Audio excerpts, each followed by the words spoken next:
Dow Jones Industrial Average right now down 1,000 points. Folks, the market is responding with revolting disgust for Trump's tariffs. Brother,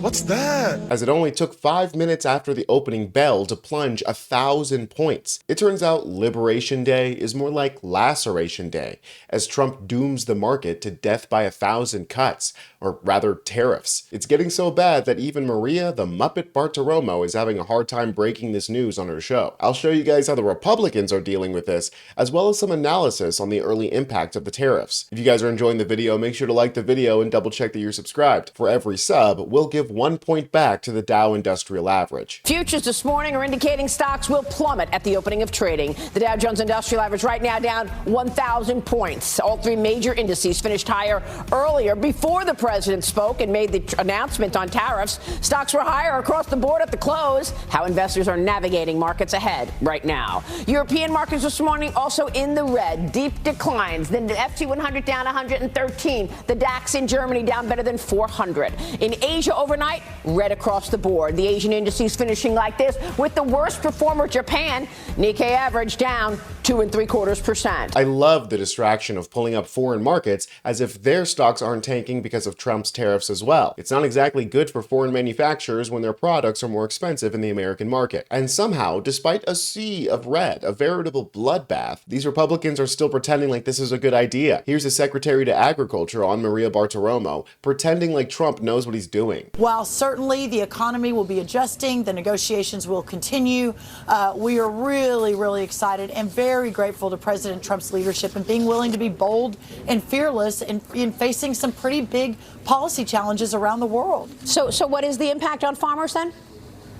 Well, we'll see, right? I mean, we're negotiating. Now we move into some significant negotiations. I mean, I've got a great chart here. It takes a certain kind of stupid, mixed with a certain kind of arrogance, to go on national television and praise Trump for what he's doing right now. She says that Trump is protecting farmers and ranchers, but she can't exactly explain why the tariffs would be good for farmers and ranchers. I mean, I feel like I'm in a bizarro world now. These people are so disconnected from the day-to-day lives of their constituents that they actually think that these tariffs are a good idea, when regular, normal, everyday people will tell you that these tariffs are a horrible idea. Here are some residents of Washington, D.C. right off the street telling Reuters just how concerned they are about these tariffs. It'll be affected big. You see it in the market. You see the groceries are going up.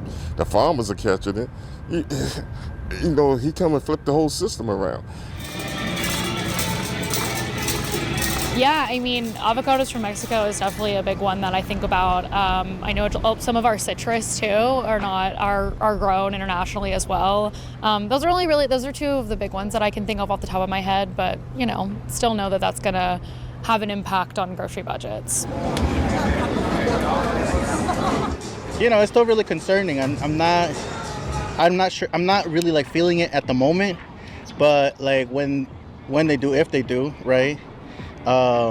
It's gonna be concerning. Things are already rising, you know, there's already like inflation and all that kind of stuff. So I don't really want like there to be other price hikes, you know. It already kind of like sucks to with like the amount of income that I make, to have to deal with that. We have to remember that the #1 issue on everybody's mind is the economy. It's always been the economy. It's always been about the money. And while folks seem to be checked out from Trump speedrunning the fall of the American empire, in reality, they're just busy with work. They don't have time between doing the dishes and picking up the kids and going grocery shopping to be worried about what Trump is doing on the day-to-day. But when prices start rising across the board, thanks to Trump tariffing every country under the sun, people are going to start noticing, and there is zero chance they're going to attribute the price hikes to Biden. And believe me, when I say prices are going to go up, the chances of a recession seem to be about 50-50 now. Here's some reporting from MSNBC with the hard data. Can you walk us through the numbers? And is there any positive take on this? Well, I can answer the second question first. I don't think there's a single positive take on this. This is all just bad. It's bad, as we talked about before, for inflation. It's bad for economic growth. It's bad for everything. But let me put this a little bit in perspective. We talked about the stock market today and how bad a day it's going to have. This chart predates that, and it goes back really to the election. And I want to just show you, because Trump's got a bunch, as we also talked briefly about before, of other economic and challenges he's facing. And so the stock market, which is this red line, our stock market, we start out here. And he was doing pretty well after the election. There was this burst of Trump euphoria, as we saw in 2016 as well. But since Inauguration Day, it has basically been straight down for our stock market. And that is a combination of anticipation of these tariffs, but also just all the chaos and commotion down there, the cutting, the Doge, all this stuff, and the uncertainty has really scared the market. And that's actually in stark contrast. China, which has had a terrible run in its stock market, has actually done exceptionally well. And even Europe, which is certainly nothing to brag about on the economic front, has way outperformed us. So Trump had a set of challenges already, as represented by the stock market before. And again, before yesterday, because we don't have updated numbers just yet, economists were taking down their projections for the economy for this year. So Goldman Sachs thinks that unemployment, which they thought was going to be 4%, they now think is going to be 4.5%. And these numbers are going to get worse when they put out a new forecast. Inflation, which they thought was going to be between 2 and 2.5%, they now think is going to be almost 3.5%. And economic growth, which was supposed to be almost 2.5%, they've taken down to 1%. And let me just inject, the last quarter of the Biden administration, economic growth was 2.8%, and inflation was down in the 3% range. And so they have taken an economy that was actually in pretty decent shape and moving in the right direction, and they are going to turn it upside down. And I think 50-50 into a recession. Wow, 50-50. And you have, as you said, companies like Goldman Sachs using the word stagflation, that combination of inflation and slowing growth. So let's move to your second chart, Steve, which is really the heart of this matter. Rising prices for regular people just trying to buy things around the house. What are you seeing there? Yeah, so this is an analysis done by Yale's Budget Lab. It was, again, done before yesterday. It assumed a 20% universal tariff. I think you're going to find these numbers get a bit worse when they rerun them for the actual proposal, but it'll give you a very good sense of what we're looking at. And so it divides the country into 10 groups based on income. If you take the middle group here, they're looking at an average of $3,800 a year in additional costs to them.